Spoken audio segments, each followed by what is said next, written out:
guys, MG5. Maglalagay tayo ng reverse light kasi isa lang ang reverse light nito. Ito lang sa kanan. Ayan. Ito lang may linya sa kanan.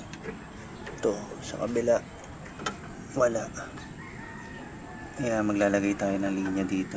Sarado. Butasin natin. Let's go. Ayan, nabutas na natin. Panghinang. Tapos lalagay natin tong T20. Tapos pati socket.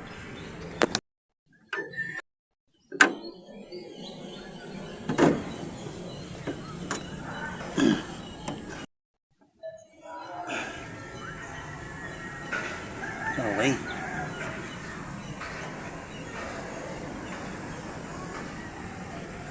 Ilinya na lang natin yan dito. Yan mga boss. Okay na. Nawire natin dito sa merong linya dati. Yan. Okay na yan.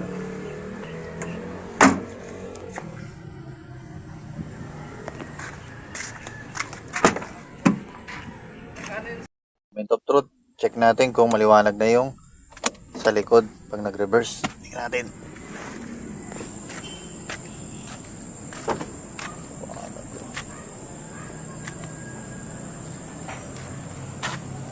Liwanag. Ayos, diba?